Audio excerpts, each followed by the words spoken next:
Quite a bit of smoke come out there, like. Yeah. Smells like fuel though.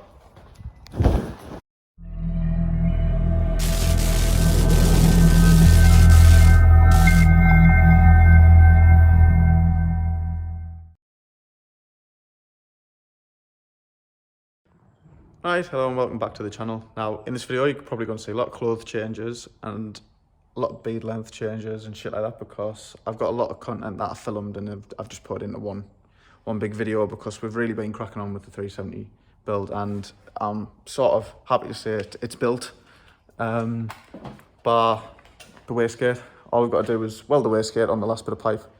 It's just going to be here, and that's it done. That is it completely done and dusted. The wastegate will go on, and then the second tip will be the screamer pipe from the wastegate, and that's it. We've got nothing else that we need to do with the car. What we've done as well, it would have took us a lot less longer time, but I decided it had 40,000 mile on, and I thought, fuck it, I might as well do the gallery gaskets. Luckily I did, because they were fucked. But in this video I'll show you that a bit of it where I did the gallery gaskets, I did start getting annoyed with it. I managed to I managed to crack my old timing cover, purely because I've never done them before. And what I did was where the, where the aircon pump goes on, I didn't realise you had to take that off. I pulled it and it cracked, so I had to get a new timing cover. Not the end of the world, not really a big deal, but I'll never make that mistake again. So I didn't video every single part of that part of the gallery gaskets, but I'll show you what I did video. As you can see, car is looking class underneath. Bar the W brace. Can't wait to get a new one on this one because these are crusty as fuck. Everything else is all brand new, all done, all finished, all wired, all connected back up basically. Got the scavenger pump under there. Wiring sort of, apart from that red wire, which is just a bit of a shame, everything else sort of looks really tidy. That red wire is the main wire for the scavenger pump, but to be fair, it's all tied up, pretty much OEM routing of the lines. Comes down the original loom, so more than happy with it. Oil cooler, intercooler, blow-off valve. Fuck it, we've done it. Quite happy with it. So what I'm going to be fitting this time around is the oil sandwich plate. I've already put the fitting that I'm using on, which is AN4 fitting, 90 degree, and as you can see, you put PTFE tape on it. I've got the other fittings to fit in, which are basically just going to be blanks for now, until further down the line I put an oil pressure sensor and whatever other sensor I want. But that's going to be on there. Hopefully, should have no leaks, and we'll get this on today. Alright, so the first thing you really want to do is drain your oil, which I already have done, but obviously I couldn't warm the car up, so it's taking the piss to drain and take your filter off. Now this should just be hand tight for me because I've already loosened it off. So hopefully everything will just drop in there. Now I'm not replacing this filter because if you've seen in the video, it's not even been a month since I replaced this, and I've done literally about 40 mile in the car, so this filter is pretty much new. So this won't be getting replaced before anyone starts worrying about me not replacing the oil filter. It is a brand new oil filter. Yeah, just unscrew it, try not to get oil everywhere, which is what I'm desperately trying not to do now.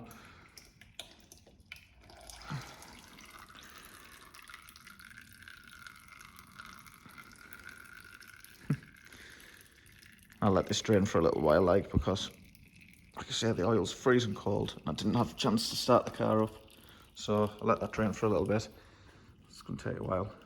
And then we've got this. What you got to basically do is, goes this way around, so the rubber seals the inside on and screwed on, and that's how it should look. I've got PTFE tape on all of them just so it doesn't leak. They are, I think, the NPT fittings anyway, so they kind of like go tapered, and that's as tight as they'll go. You don't need to go crazy tight, just enough. But yeah, that's how your sandwich plate should look. Right, so basically then you've got to get on like this. Now we've got it so it's at the bottom, because when it's at the top, the actual fitting hits off whatever's up here. So I've got the fitting there, it'll go up and over. That that there, make sure this is tight, but that'll be like a 27mm. It's a really awkward thing now. It's dripping oil because there's oil actually leaking out of it. Just because, as I said, the oil was freezing cold and I couldn't be bothered to wait for it all to fully drain. But yeah, it won't, if you've warmed your car up and drained all the oil out, it wouldn't leak like that. But now I can do for now. I'm not waiting about in this cold for the oil to fully drain. And once your oil filter's on, you should have absolutely fuck all leaks. Oh shit, nearly dropped my phone in the oil. But yeah, you should have no leaks once your oil filter's on. Which I don't. The only place you can see leak is obviously from the sun plug still. So, yeah. Right, so essentially what got the oil line to do is, comes along, follows the line. That's the only place that it's really exposed, is there. Which I still might feed it on the top of that, or tuck it up inside of there, which there's enough space to do. It then goes under the shit guard, follows the brake lines. It comes out for a tiny bit there. It goes behind the fuel tank, up over the top of all this, and then comes out here, which we'll be putting P-clips to hold it in place, and then it will sit nicely to the top of the turbo. Again, just ignore our fucking little contraption, as that's just there to hold the turbo while we mock everything up, and then we'll make a nice version of this. But yeah, that's pretty much how it will be. Then our intercooler pipe work, sort of sit like this, probably have it all welded up, go along there. Again, still mocking everything up. But yeah, we're getting there somewhere, slowly. Right, so for the drain line, we've got a 90-degree fitting coming off the sump spacer, goes over, comes there through this gap, the shit guard will go on, scavenger pump's going to be here. We also have the same from the back.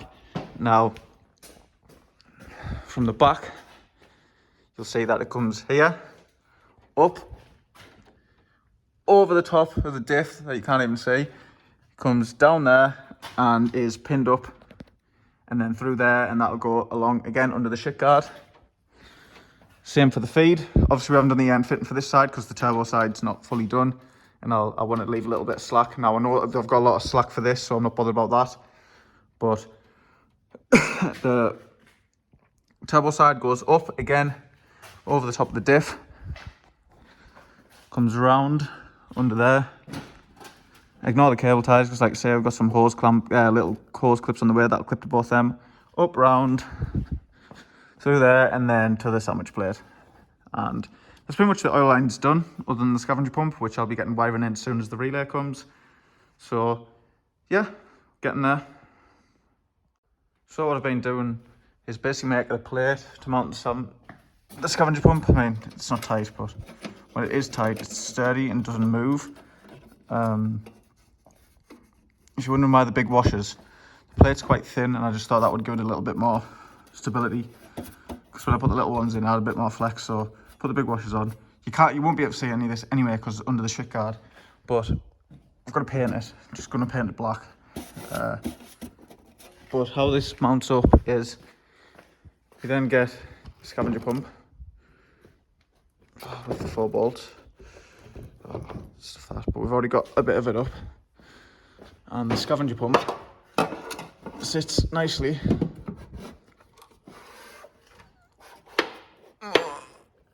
like this.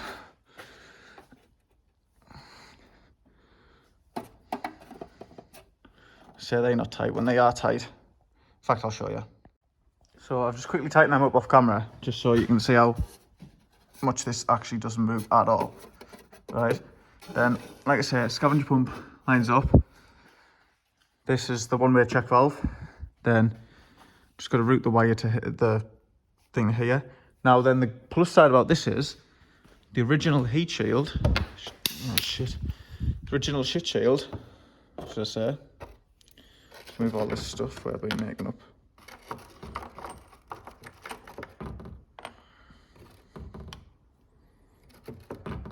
Brackets.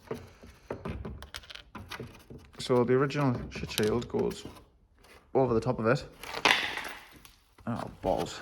Just tipped all them fucking things out on the floor. It goes up and over like this. These will bolt on the outside of this. And what that does is, I've had to cut out the top of the shit shield there. This go through, but that means that that is completely has no EM lock. So what we've got now is got the oil line, the air drain comes round to there. I can't do anything, there's no air clipper to or nothing, but that doesn't really move. We've got a cable tie here, but that's actually just got some rubber around it just so that doesn't cut in. I'll change that to a black cable tie, but that is going to have to be a cable tie. It then comes along, goes up into there with our one-way valve. We then have scavenger pump, which I need to wire in, which is mounted on like plate. We're going to cut these flush just so it fits under the shit tray. The shit tray then sits on top of here, so you can't see any of that. It then comes round the back. This again will be under the shit tray, up round there, pinned up near the intercooler pipe work, and then up and over the diff, down and to here. So luckily for us, we've tested everything on it and that all works really good, no kinks. I'll put a quick video of us testing the scavenger pump as well, but yeah, that worked how I wanted it to. It's getting there. Everything's P-clipped into place now. You literally can't move. That's pretty much solid. It's got a tiny bit of flex, but as far as keeping it in place, P-clipped into the Y pipe. W-brace, sorry, which I'm replacing anyway, but it's the same principle. And that gives it up the height to then come up higher to get over there and then back to there. So what we're also doing now is intercooler pipe work and mocking up where the exhaust is. The exhaust isn't welded, it's just tacked in place. But we're mocking up the back part of how the intercooler pipe work and shit's going to sit. So this is how it's looking so far. So nothing will be lower than the exhaust. The exhaust is not the lowest point of the car. Maybe that silencer is by a few mil, but I actually think the sump's slightly lower anyway. So the intercooler pipe comes from the turbo to here. Now that's actually clipped in place, so that doesn't move at all. That's pretty solid, and that's just bolted up to there. And then we're going to get a long bit straight that then goes all the way along. It'll be clipped up there, and then we'll go through that gap. Now I've actually run out of straight. I didn't know how much straight I would need, so this will be interesting. But yeah, so far got a flexi bit coming for here rather than this straight. I mean, even that straight would hold it, but rather an extra flexi bit, or even welded to there. I'm not sure yet. Saying that the straight probably is fine how it is, and that'll go along like that. Won't touch this. It'll sit up here, which will be P-clipped up, just the same as the pipe work is, and be pretty solid. Can't wait to get the new W brace because mine looks minging. Just a bit shit in a 40,000 mile car because everything else is, bar these that are just a bit dirty, but not too bad. Everything else is pretty neat and tidy. Just a bit of a shame that the W brace has gone on that, but other than that, and then we're just waiting for the Y pipe back off Matty. We've now routed the other side intercooler pipe. Now this will have blow valve in, that's just temporary there while Matty welds the blow valve. Now what we've had to do is cut out a bit of a square here, so I'll go around and neaten that off. And that's P-clipped there into the original. There was already a bolt, sort of like, not a bolt, like a screw that went into there for this. So we've just used the original one. That goes along, round with a nice 90, and that will come out here. So it means that it's miles away from the clutch, miles away from the exhaust, and we can then route it up to there. So very happy with that. I'm doing a little bit of a different video. It's to do with being turboed, but not to do with being turboed. I'm actually going to do the gallery gaskets on the 370. Now, I've got no symptoms of gallery gasket failure. It's only got 40,000 mile on, but that's not to say that they haven't failed, but there is no symptoms. However, woke up this morning, was just looking around on the forum, and I seen some of the 370 posts about doing his gallery gaskets, only had 60,000 mile on, and they were fucked.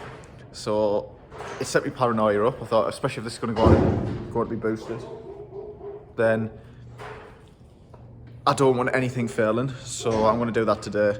I've been putting it off and putting it off. I had the gallery gaskets sat there for ages to do. Mine's a 2010, so I think they got changed in like 2012. So, like I say, I put it off and put it off. Seeing I post this morning, thought, right, you wanker, best get out of bed and go and do them.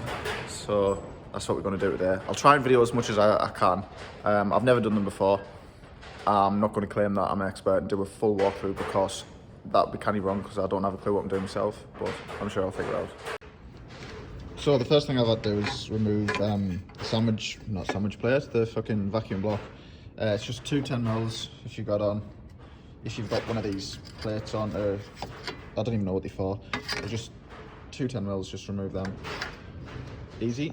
Now, I've been putting this job off, now for roughly, God knows, since I got the car. I've had the car 6 months. As I said, it didn't need it, just I'd prefer to do it. The reason I've been putting it off is because everything that I'd seen that you had to take all the front end off. Now, you don't have to do that. And it wasn't the front end taking off that was a pain in the arse. It was the aircon and shit like that I couldn't be arsed with. So what I'm actually going to do is I'm going to do this inside without taking the front end off. So we'll be taking like the expansion bottle off and the radiator fan and all the pulleys, and then taking the timing cover off without removing the front part of the engine. Now, I don't know if this is a thing that a home mechanic can do, but if you've got balls in the guts, then there's no reason why you can't. You'll literally only need a socket set and a screwdriver, so it shouldn't be too difficult. So for the expansion tank, it's two 10mm, and then basically just these like clips here that you'll just need a pair of pliers. Shit, that's another thing you need to add, and then you can just take them off. Now I'll do that now. It sort of goes without saying, but don't have your car red hot and like just pull up and then decide you want to do this job, because when you start taking off these radiator hoses, they'll be pressurized and you'll cover yourself in hot coolant. Now, I shouldn't have to say this, but I've noticed lately, especially on a lot of the groups, whether it be the Nissan groups or the Honda groups, that people are a little bit special and tend to do stuff that you just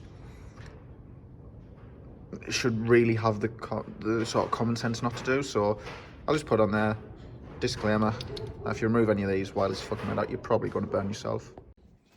Now, next thing you need to do is remove the radiator fans. Now, you can just use a 10mm socket with a ratchet, but I bought one of these. It was like fucking 30 quid or something off eBay, and it's turned out to be the most useful tool that I've got in the garage. Obviously there's loads of different brands and shit, and you can go expensive, but I just use this because it's nice and easy and it was cheap. Now the radiator bolts, there's one there. This camera's struggling to focus.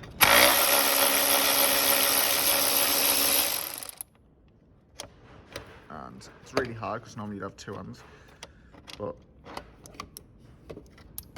tear that out. Now put your bolts in safe places. I'll just put mine on top of the toolbox because I'll roughly know where everything is. The other one's here. Now I might have to use this. I'm gonna have to use a smaller 10mm.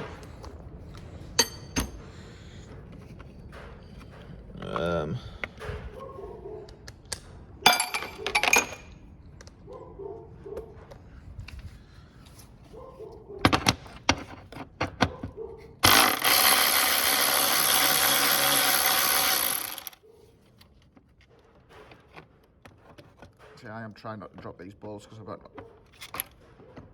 a little thing below hold the oil, so I'm just going to press pause on the video and use two hands to get this out. Now what you've got is, you've got like I think it's an airbag sensor. It probably is because things that are yellow are normally airbags.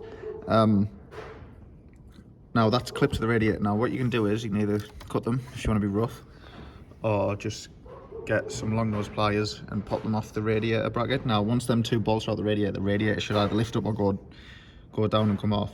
You'll have to lift it up anyway because it'll be hooked on, but I don't know if you can see, there's some just little clips. And there's a perfect example, straight down there. And you just need to pop them out so the wiring's out the way. So then once you've undone the bolts on the radiator and all the clips off, your off the radiator fan then should just like fall out the bottom. You don't need to undo the bottom hose on the cooler or anything like that. And then that gives you access to pretty much everything. Then what you want to do next is get a 14mm and go around, undo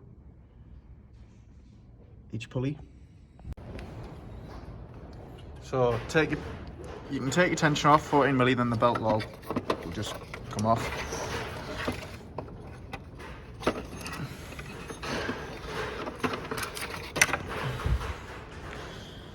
So tensioner and top pulley off, and then just go and do the same with the others, which, like I say, just 14mm. And that one's tight, but 14mm. Now I'm gonna have to use two hands and put the camera down, just because, like I say, there's a pot below it with fucking stuff in that I don't want it to drop into. Is that out? Now what I'm doing is taking the alternator off. Now there's a 14mm bolt, which is this, oh shit, which is this big. And then I think there's two 12s at the bottom, which I'm just getting to now. You can reach from the top, but if you've got the luxury of getting on around, lift it up and just go from underneath. But I'm going to get all from the top just because people want to know how to do it if you want axle stands. So once you undo them bolts, you can just kind of pry the alternator and that out the way. Or you can take it off completely if you want to undo the clips and that, but I'm not going to do that because I want to keep everything sort of in its place. And then what I'm just going to do now, just while I remember, is unclip these cam sensors. It's so hard to do shit with just one hand. Just unclip them out the way. We've got to obviously undo this. We've got basically all the bolts on there to undo, which I will show you. Right, so I've got a bit of cardboard. What I'm basically going to do here, just a bit of shit, but I'm going to draw the engine just so I can take the bolts out and pop them in. Now I'm just going to guess how this is sort of is, and I'll just put the bolts in the sort of order. But we'll say it's almost going to look like a big fucking dick.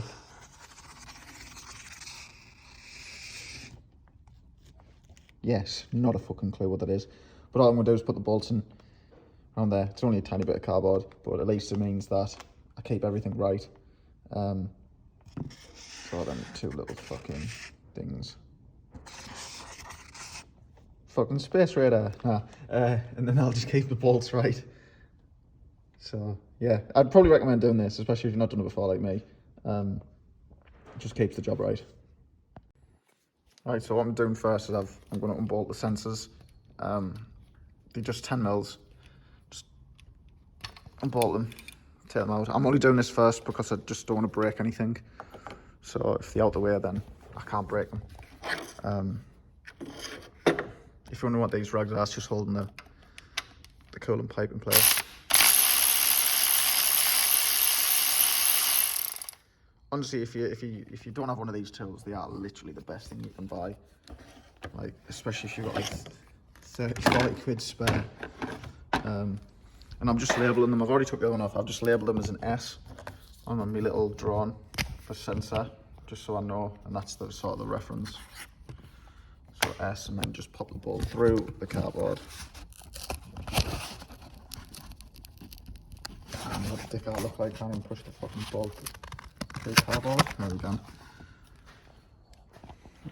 And then remove this sensor.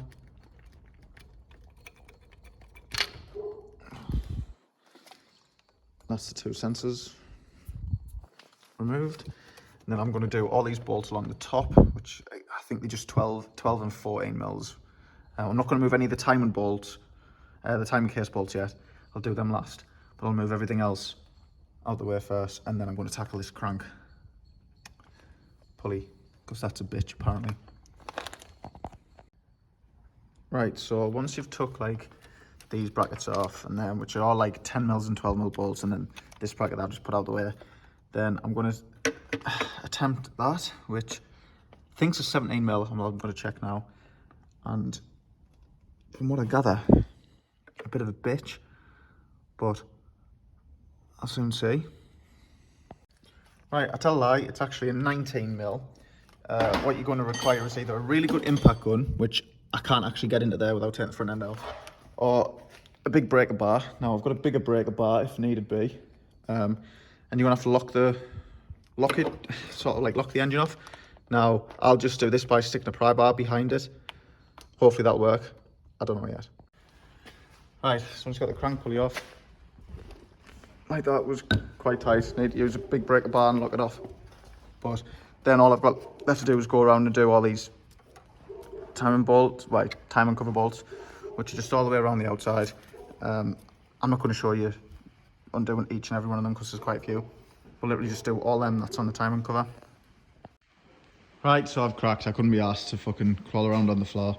But if you're on axle stands, you can probably reach it all right. But if you look on the floor where I am, it's literally exactly where the shit in the garage runs to. So I've just raised it up just to undo the sump. So what you've got to undo now is these bolts around the sump, because unfortunately I thought you didn't have to, but you've got to undo these, and then inside there's two bolts that hold the timing cover on. Just a shame, but I've got to do it. Can't be helped. So I've got some space, but once you get the sump off, then you got to get them two bolts that are up there, which look like a pain in the ass. I'm just double checking because I did fucking put too much silicone on. My god, did I not when I did this, but fuck it, it held, it didn't leak. But yeah, looks like we space and everything's still holding in. No unnecessary, no dodgy wear on that, I don't think, but that's good. Right, so once you got all of them undone, which I'm not even going to say it was easy, because if it was a fucking pain in the ass, that took some doing to get off. Like, absolute prick and a half to get off just because it was sealed on that strong. But by the looks of it, my gallery gaskets are sticking out. So I have a feeling that mine are actually fucked. But I don't know yet until I take them off. But I can see bits of shit. So, looks kind of lucky that I have done it.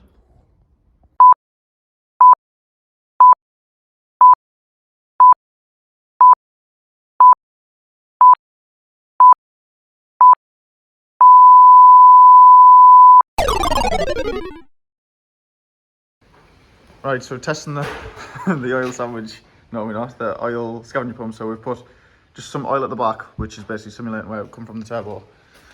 Hardwiring the pump to the battery, and then we've got the sump off anyway. So we'll see if it actually drains out there, and that'll just kind of know what sort of pressure and everything's coming out of it. Be fun. Right, it's video on.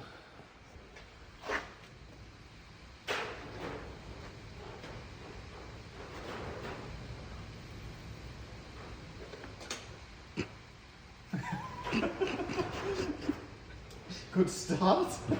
Wiring specialty.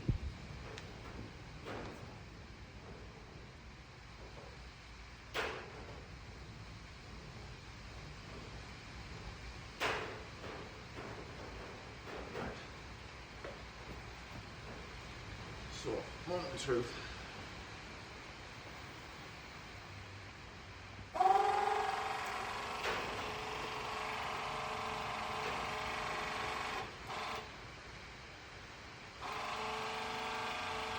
Wait. That's something any oil up. It's like pulled it past being submerged. Ah. Yeah, go. It's definitely surfing.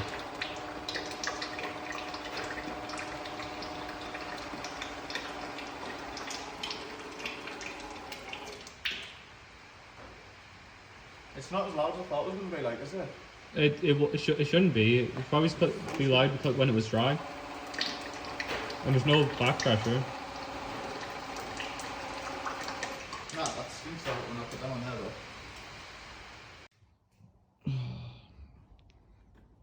though. Right, so if you ignore the fucking massive wiring, because we need to all tidy that up, but we're just testing the scavenger pump with its time delayed relay, all on the car. It's all plumbed in now. Just obviously this needs to be all neatened up and used properly, and then the fuse box will be sat nice and tidy. These do have proper connection on them, and we didn't have any black insulation tape, so we just used the one that we've got. But yeah, basically what's going to happen is when he turns the car on, obviously the fuel pump's prime, so that'll come on for a split second, which will set this time delay relay off and leave the scavenger pump on for about 10 seconds afterwards. Currently, maybe it's a little bit more. We can change that as it's adjustable, but this is just us testing the scavenger pump to make sure it works. So I'll press it now. Fuel pump will prime and the scavenger pump will work as well.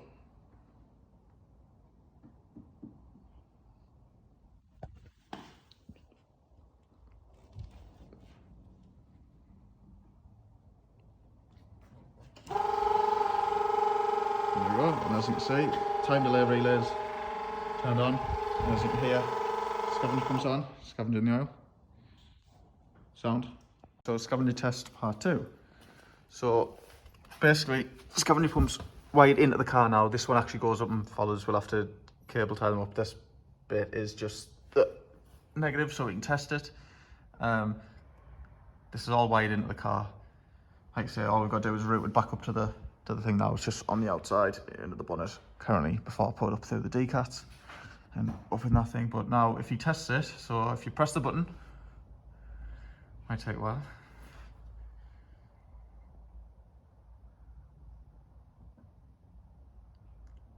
So this should work on ignition, and when the fuel pump primes, this should stay on for 30 seconds or somewhere near that.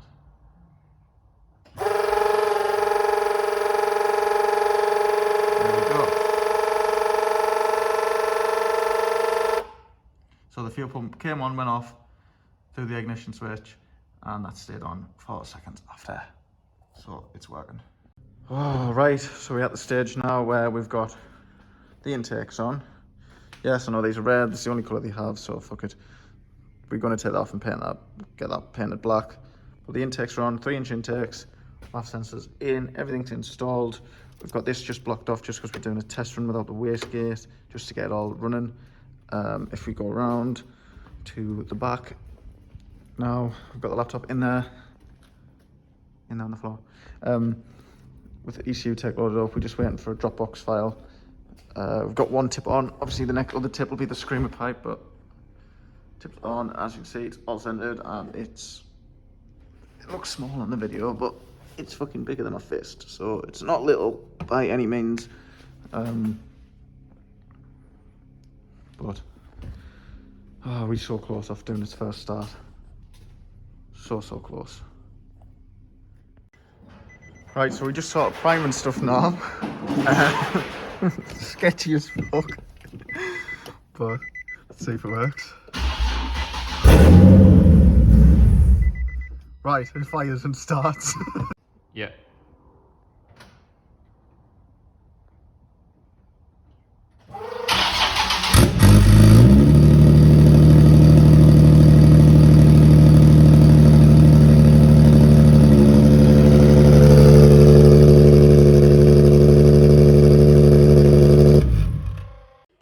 Right, so if you've seen on some of our videos, we actually that we're being posted online, we actually put a catch can system on the 370, but when we've come to fit the 3-inch intakes, it's just too big. The catch cans are just in the way, so I've been out, just bought some little breather filters, and we're just going to do a complete vent atmosphere.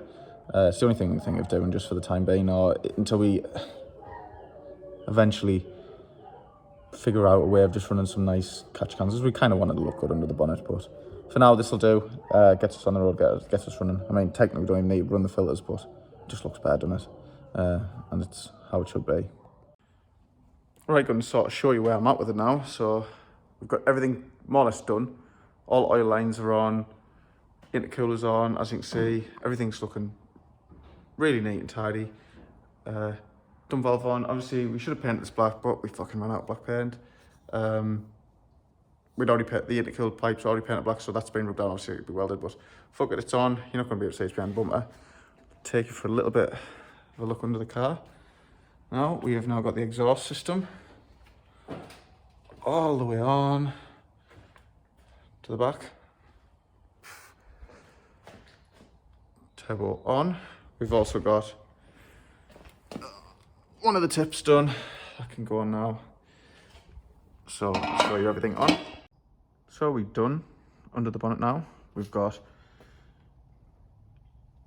our 3-inch intakes that go down to a 2-inch to come through, 2.5 inches to come through there, but the MAF sensor is reading on a 3-inch section, so this should be good for boost or whatever. We'll just advise that's the best way to do it. We've got vacuum block. This controls basically anything to do with the turbo system. So that's the blow-off valve. That one there is the wastegate. Like I say, the vacuum block is there it's just basically an easier way to do it. Then it's got 4 ports here that we could add, like, say, a boost gauge, or if we wanted to add other things, we could just add T into it. And to be honest, it just sort of keeps everything looking OEM under the bonnet. We've got the original covers on. We're going to take this off and paint this black. But yeah, like I say, down at the intercooler, all we've got left now to do is put the front bumper on, and the car's done. A few little things that we've added while it's been on there is the carbon B-pillars with the louvers, or I don't know how to say it. Venti things. The paintwork's obviously dusty because it's been there for a while. You can see out my oily hand marks all over it. We've got 1 tip out of 2 on. Still got the other tip to put on with the carbon diffuser. As you can see, the tips don't stick out too far. They just sit out just perfect enough so the flames don't melt the bumper. Then the other tip will go on there, and that'll be completely done. You have to get right down to start to see the turbo, and then when you do, you can see our full remount turbo system, which I have to admit looks rather naughty. But so if you've sort of enjoyed the build, we will be putting a video of it being road tuned and everything on. We won't be doing any of the speedo and all that, because obviously fucking up. The bobbies will do us. But if you've enjoyed the build and you sort of like the work we've done, we'll be offering this to the public as soon as we know that everything works spot on. Fingers crossed it does. Prices, we're sort of looking around the £7,000 mark, mainly because of the labour. It was a lot more labour intensive than we thought it was going to be. The parts are not a massive deal. It is more just the labour of doing it. But if we get faster at it and find a better way, we might reduce the price down. But to be fair, it's sort of capable of doing 500 wheel. We hope. So you're getting like 500 wheel horsepower out your 370Z rather than spending like 12-13 grand that we've seen elsewhere. And the best thing is, it looks OEM as fuck. If you pop the bonnet, then people just think you've got cold air intakes. I know that some people want to see big turbo, but some also don't. If you've been funny with your insurance, obviously we tell our insurance everything, and everything's on my insurance that it's modified and whatever. But some of yous don't like to do that. So the way to get around it is make it look OEM, sort of. But yeah, this is sort of where we're at. We ready to tune it now, and hopefully that you follow us on YouTube and subscribe to see any of other sort of wacky stuff that we decide to do. And I'm willing to get everything to go, basically. So there will be a few things that we do. Alright, so we're going to start up. We fucking...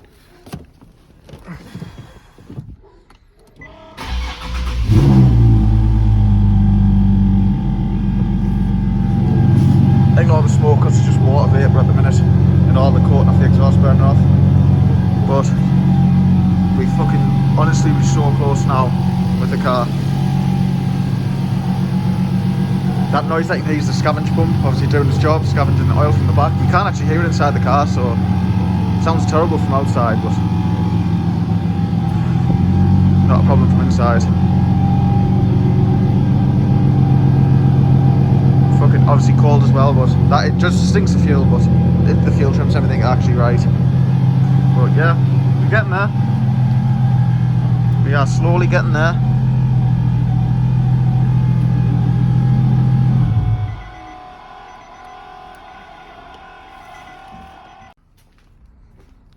Alright, so we're going to start up. We fucking...